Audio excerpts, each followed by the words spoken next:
네, 화학과 생활 이번 시간에는 자동차 에어백의 원리에 대해서 한번 살펴보도록 하겠습니다. 이 자동차 에어백이라고 하는 것은 이제 충돌 시에 운전자나 그 안에 이제 함께 타고 있는 승객을 부상으로부터 방지하기 위한 그러한 장치죠. 그래서 현대에 있는 차들은 보통 거의 다 이 에어백을 장치를 하고 있는데, 이 에어백이 군데군데 다 있죠. 운전석뿐만이 아니고 조수석에도 있고, 그리고 뒷좌석에도 다 이렇게 장치가 돼 있죠.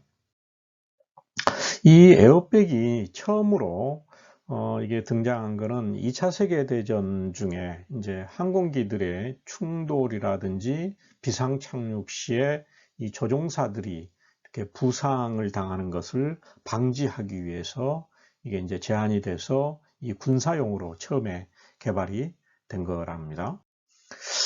그래서 이 1953년도에 처음으로 이제 이것과 관련해서 발명 특허를 얻고서 이제 그 후에 이게 이제 사용되는 것이 1980년대부터 사용되기 시작했는데, 거의 한 30년 동안을 이게 이제 발전이 별로 없었죠. 그 발전이 없었던 거는 이게 이제 굉장히 순간적으로 이 에어백이 작동을 해야 되는데, 보통 0.04초 이내에 작동을 하도록 그렇게 설계를 해야 되니까 그게 굉장히 힘들어 가지고 실용화가 힘들었는데, 그런데 이제 이게 이제 실용화가 이제 되면서 기술이 발전되면서 1998년부터 미국에서는 이것을 자동차 에어백 장착을 의무화를 했어요. 그런데 아직까지 우리나라는 이게 의무 장착은 아닌가 봅니다. 이 에어백을 장착함으로써 이 사고 시에 사망 위험을 한 30%는 감소시킨다 하는 그러한 통계 자료가 있습니다. 그러면은 이 에어백은 어떻게 구성되어 있는지 한번 살펴보면요. 에어백은 크게 이제 4개 부분으로 이제 구성이 되어 있는데, 처음에는 이게 백이 있어요. 에어백 공기가 이제 채워지는 그 백이 있고, 그리고 이 기체를 발생할 수 있는 기체 발생 장치가 있고, 그리고 그것의 전기 회로, 그리고 센서, 이렇게 크게 4가지로 구성됐다 생각하면 될 것 같아요. 그래서 각각에 대해서 좀 살펴보도록 하겠습니다. 네, 여기에 이제 그림을 아주 뭐에서 따가져온 그림인데요. 이게 이제 정상적으로 이제 작동했을 때, 정상 운행 시에는 여기에 이제 운전석을 기준으로 했을 때, 이 핸들에 있는 핸들 바로 그 안쪽에 이렇게 에어백이 이렇게 어, 자리 잡고 있어요. 그런데 백이 이 안에 이렇게 접어져 이렇게 있죠.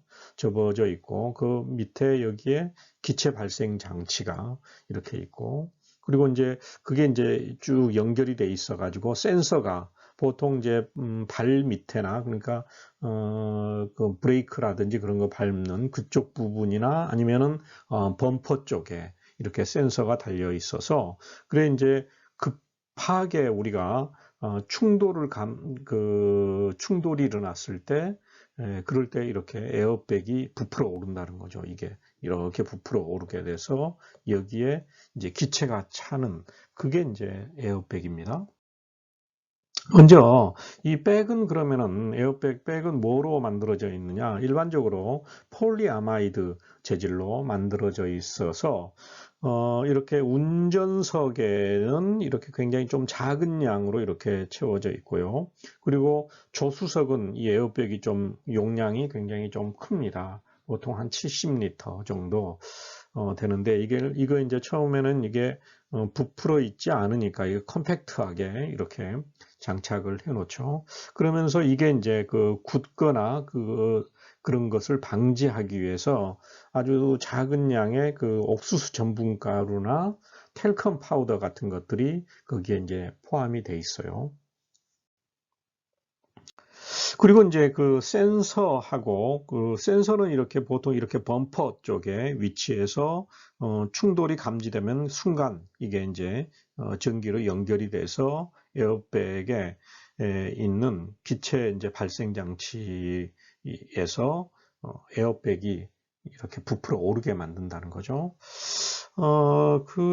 그래서 여기 센서가 이렇게 있고요. 그래서 보통 자동차 앞면부나 이제 발 부분에 위치하고 있고, 아마 이제 그 자동차마다 조금씩 다르겠지만은 충돌 감지가 보통 속도가 16에서 24km/h가 됐을 때 그때 이제 감지를 한다는 거죠. 충돌의 속도. 그러면서 0.04초 이내에 감응이 일어나서 신호를 전달한다 하는 거고요. 그리고 이제 여기 이제 뭐 전기 회로가 있겠죠. 조절 모듈이 있는데 이거는 이제 보통 이 브레이크를 잡는 어떤 패턴이라든지 속도 그리고 가속, 충격 이런 것들을 이미 이제 마이크로 프로세서에 데이터들이 저장돼 있는데 그것하고 순간적으로 충돌이 일어났을 때 충돌 데이터하고 비교해 가지고 이 에어백 시스템이 작동하도록 하는 그러한 전기 모듈이 있어요. 여기에 보니까 여기에 이제 운전석이 있고 여기 조수석에 이렇게 연결하도록 이렇게 돼 있습니다. 그리고 이제 중요한 부분인 이제 기체 발생 장치인데요. 여기에 이제 화학이 숨어 있죠. 이 기체 발생 장치는 이제 제가 직접 보지는 않았지만은 찾아보니까 이런 형태로 돼 있어요. 여기에 뭐가 들어가 있냐면은 아지드와 소듐 아자이드라고 하는 것하고 그리고 질산칼륨 그리고 이산화규소 이것들의 혼합물로 되어 있어요. 여기에 이제 보이는 게 이게 아지드와 소듐입니다. 이게 이제 고체 덩어리로 이렇게 되어 있는데 그게 이제 이걸 이제 그림으로 나타낸 게 여기에 이렇게 있네요. 그래서 충격이 감지가 되면은 그 이제 센서에 의해 가지고 감응을 하고서 이 전기 회로에서 그것이 이제 모듈 장치에서 감응이 오면은 순간 여기에 이 점화기에 불이 붙게 되죠. 불이 붙게 되는데 보통 한 300도 정도로 불이 붙어서 이 그 소듐 아자이드하고 이런 것들이 이제 그 감응이 일어나게 화학 반응이 일어나게 만들어준다 하는 거죠. 이게 이제 기체 발생 장치입니다. 그래서 여기서 일어나는 화학 반응을 좀 살펴보면은요, 소듐 아자이드, 아지드와 소듐이 이렇게 있으면은 얘가 이제 순간 그 열에 의해 가지고 얘가 소듐하고 질소기체로 이렇게 된다는 거죠. 순간적으로 감응이 일어나서. 그래서 이몰에 이몰에 소듐 아자이드가 감응이 일어나면은 얘가 2몰의 나트륨하고 3몰의 질소기체가 이렇게 발생이 됩니다.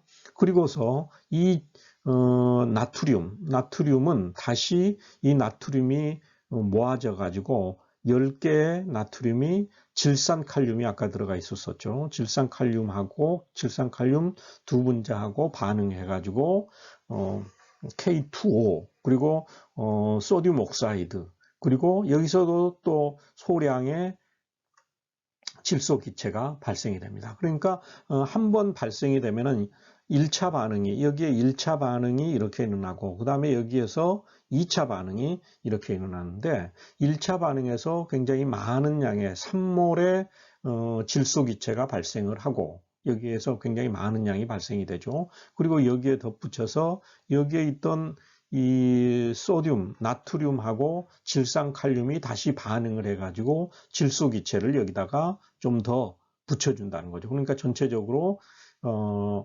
2몰에 이제 2몰에서부터 시작을 해가지고 얘가 3몰의 질소 기체 그리고 이제 좀 추가 양이 되겠죠. 예를 들어 만약에 5배를 해줍시다. 5배 하면은 10몰의 소듐 아자이드가 반응을 하면은 얘가 5배의 나트륨, 10배의 나트륨하고 그 다음에 5를 곱해줬으니까 15몰이 되는 거죠. 15몰의 질소 기체가 이렇게 발생하는 거죠. 15몰에. 그리고서 이게 또 10몰의 소듐이 또 그리고 2몰의 질산칼륨하고 반응해 가지고 1몰의 질소기체를 이렇게 생성을 한다. 그렇게 생각하면 될 것 같아요.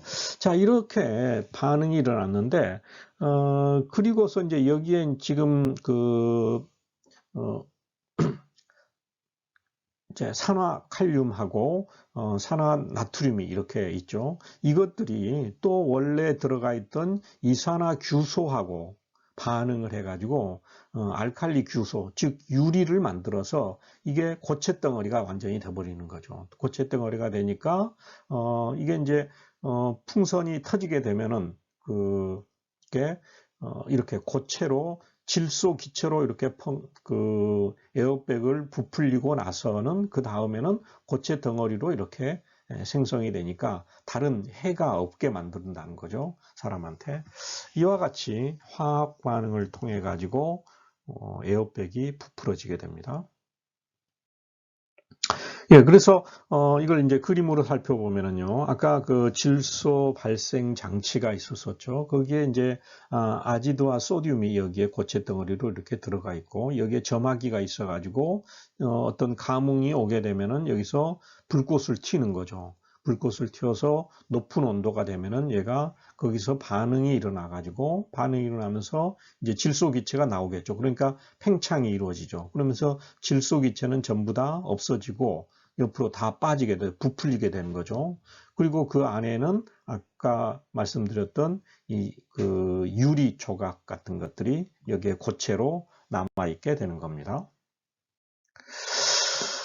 네, 이제 그림을 좀 정리를 하면 이와 같습니다. 센서를 통해 가지고서 충돌이 감흥이 일어나면은 이 조절 모듈을 통해서 얘가 이렇게 이쪽에 있는 운전석이나 조수석으로 이게 이제 전달이 되죠. 그러면은 거기에서 센서가 감응한 것을 여기서 받아들여 가지고 이 안에 있던 발생 장치에서 소듐 아자이드가 이제 화학 반응이 일어나죠. 화학 반응이 일어나 가지고 질소 기체를 내게 된다 하는 거죠. 질소 기체가 내지니까 이게 이렇게 부풀어지게 된다는 겁니다. 자, 그러면은 이제 이게 이제 조금 뭐 여러분들한테는 어려울 수도 있지만은 일반 화학을 배운 학생들은 이걸 이제 계산할 수가 있어야 되는데 보통 일반적으로 운전석 에어백에는 한 그 아자이드와 소듐이 50g 정도 들어가 있고 조수석은 200g 정도 들어가 있답니다. 왜 그러냐면은 이제 차지할 수 있는 용량이 운전석은 굉장히 좁잖아요. 운전석은 좁고 그 다음에 조수석은 앞이 넓으니까 그렇게 이제 돼 있다는 거죠. 공간 확보나 이런 것들을 위해서. 그런데 만약에 70리터 에어백이 있다. 팽팽하게 부풀리면은 70리터가 된다. 그랬을 때 이 에어백을 질소로 채우려면은 아자이드와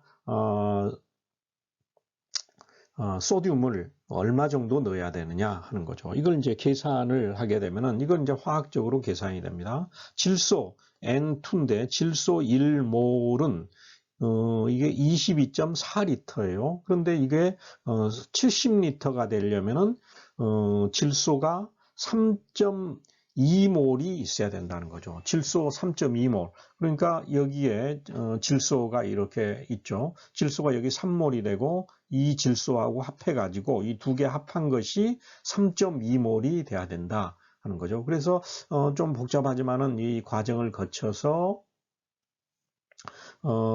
계산을 하면 얼마가 되냐면은 아자이드와 소듐이 약 130g 정도가 있으면 된다 하는 겁니다. 이와 같이 이제 우리가 이제 에어백에 대해서 살펴봤는데 이 에어백은 그 반응이 얼마 정도로 팽창이 이루어지냐면은 시속 320km 이상의 속도로 팽창이 이루어지고요. 굉장히 빠르게 감응이 일어나죠. 그런데 이제 이 에어백 그 자체로 인해 가지고 또 부상을 입는 경우도 있는 것 같아요. 특히 이제 어린이들 같은 경우에 그렇게 되니까 숨이 막히고 그래가지고 순간 그 에어백이 펑 터지는 이런 게 굉장히 높은 속도로 이게 어린이들한테 작동이 되면은 어린이들 이 에어백으로 인해서 피해를 줄 수 있다는 거죠. 그래서 어린이들은 가능하면은 앞좌석에 태우지 않는 것이 좋다 하는 겁니다. 네, 이상으로 마치도록 하겠습니다.